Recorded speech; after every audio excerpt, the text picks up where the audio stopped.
Hey guys, it's Tiny Tom Logan back with another video for you, and you're wondering why I look slightly darker. It's because I've not got the main studio light on, because if I do, then this beautiful white case goes absolutely shitting and glows like a radioactive orb, and then you can see me okay, but the case, all the detail just goes. Now today we're going to be taking a look at the Corsair 2000D Airflow. Now they do a black and a white version, but there are two main models that you should be aware of. One is the RGB and one isn't.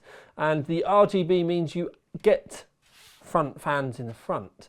Now I did find this bit quite confusing, because if you go and look at e-tailer websites, the non-RGB model, they show you pictures of fans in the case, but there's only a very small part where it says fans not included. So it was a bit misleading. It wasn't made very clear. Well, it wasn't in the reviewer's guide at all.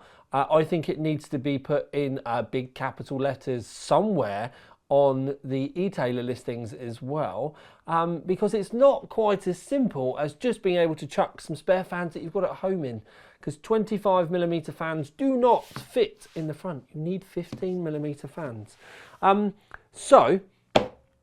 Where it is a small and complex case, there is going to be an awful lot of moving around and having a look in, and because it's not quite as simple and as airy as a normal ATX case that we may be used to.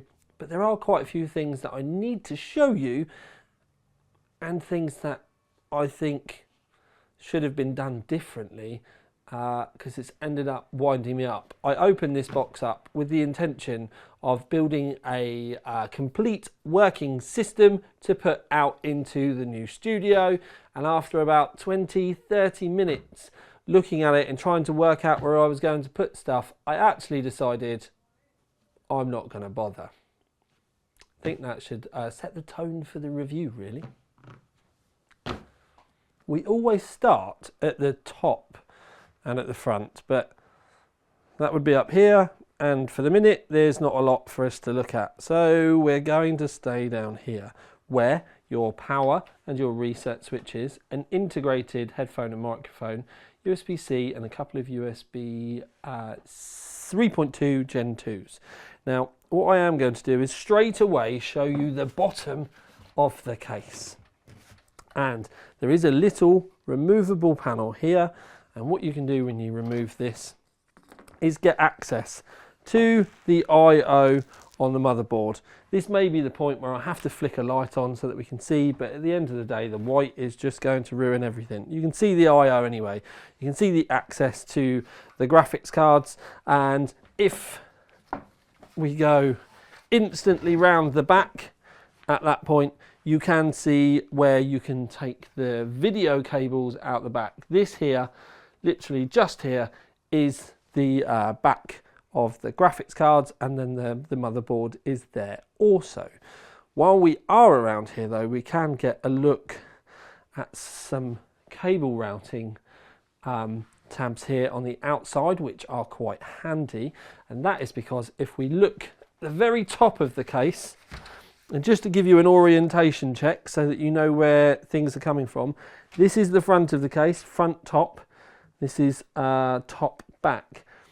We remove this, it is magnetic, there is a dust filter there, and the dust filter is not required whatsoever, other than to maybe cover up the mesh, because there is your power supply there, and the power supply, that part that you can see where you plug the mains power in, that is an exhaust. So if it's an exhaust, it doesn't really need dust filtering, but I suppose what they've done is they've put the dust filters there so aesthetically it matches the rest of the case. You can see plug here for power supply, comes down the side, and then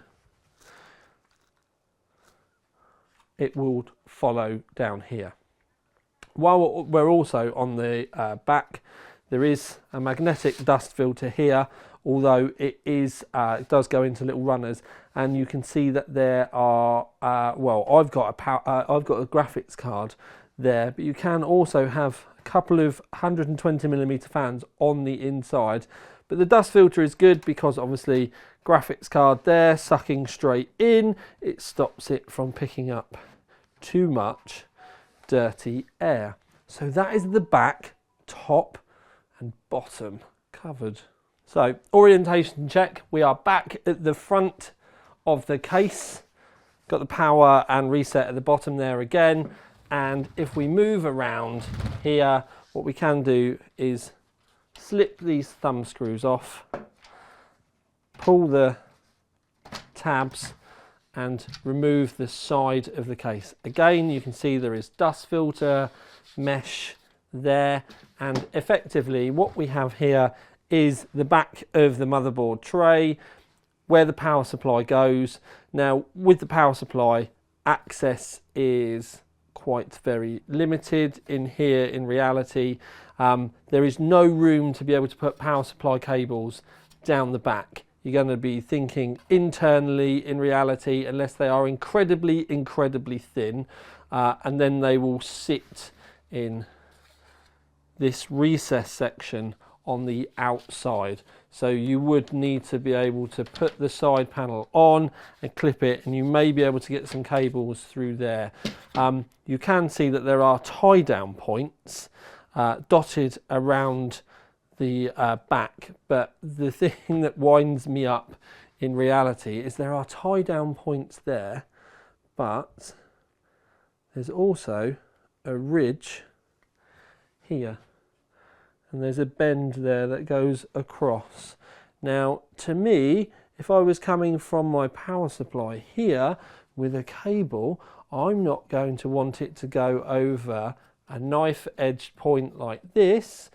Or it would have been better to have maybe had that bend go the other way, so that we could have a slightly easier route to be able to sneak a cable maybe to down the back. So this bit here, if it was me at home, I think it would be one of the first things that I would instantly just cut that lip off to make things easier to go down the bottom. And before you say if you cut that lip off you'll make a knife edge, I just put a little trim of C trim over the top, which is like a rubber C effect trim you use it in cars and stuff, just to be able to tidy that line up there. I don't think over here is too much of a problem because it's nowhere near the power supply itself, but it's just if you wanted to do it.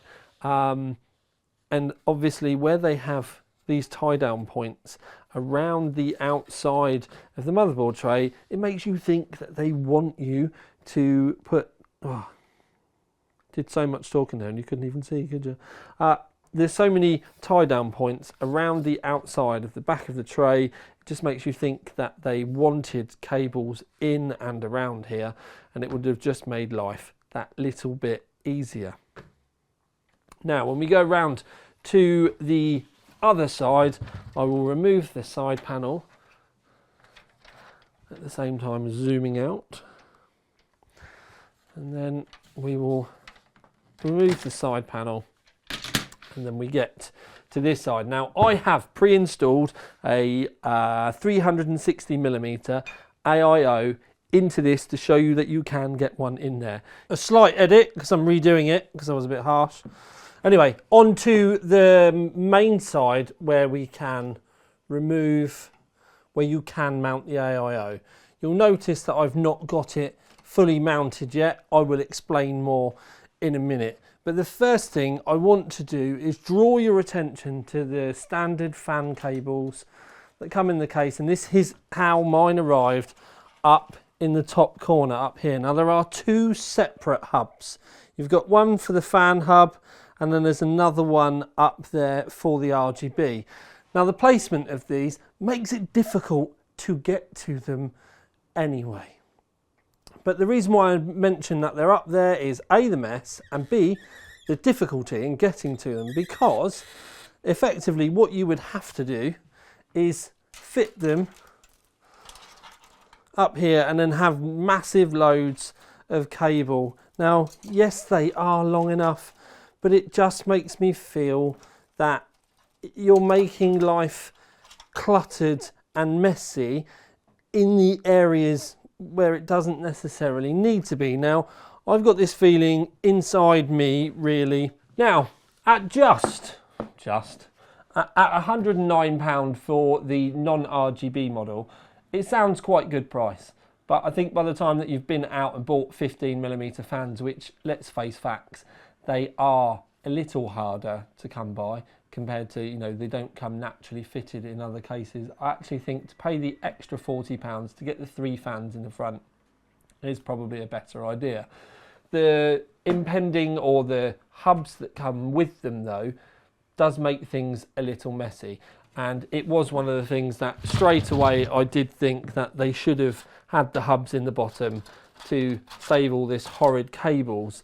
And if I'm honest, when I got it out to build it, I was going to use it, and it doesn't happen very often that I go to build something, and then when I start looking at it, I realise it's going to take me quite a lot of time to get it how I want it, that I decide that I'm just not going to bother. Now, that is obviously because I have very limited time. We've got to move the office soon. We've got the new studio that we need to build. Yes, it's all still at home, but I am quite limited on time. So my advice to you is, if you are going to be building this at home, it isn't going to be a quick process if you want it to be neat and tidy. And I do believe it does need to be neat and tidy, because if you have loads of cables just thrown in there on the inside, then the airflow is going to get drastically reduced. I would very much like to see these SFX power supplies with some incredibly short cables. I'd also like to be able to see some of these SFX power supplies with incredibly short cables as an offer with the case, so that you can maybe like a bundle deal or something, so that they're all pretty much there and short enough to go straight in, because the cables that come with it are just that bit too long. Just look at how big this is, and it would clip in there. You'd end up having to go on a folding mission to try and get this even anywhere close. Or you'll end up trying to fold it out the back of the case, trying to get it in, and it makes me feel incredibly nervous, and I think that is something that they need to get addressed with this case to try and make it easier for end users. So considering there's quite a lot of other cases out there, I felt like Corsair, of all people, because I hold them in quite high regard, could have done better than this. There are a lot of other models out there that you could have, I'm sure they bought them and thought, how can we do better than this? And in reality, it is just another ITX case that is getting bigger, and yet still comes with an awful lot of compromises that need to be made. I personally am not a fan of this one, sadly. I think there are other models out there that do a better job, do a cleaner job, better laid out job, and this one is just not one for me. And I'm not normally like that, but it's just left me feeling like it would take an age to build in there. Obviously, if you look at it and see possibilities, you're experienced, much experienced with the ITX build, and there's things that you want to do to it, and you don't mind having to buy more cables, or you don't mind having to spend ages modding things, then amazing. But this was one for me that just ended up making me feel more frustrated than excited.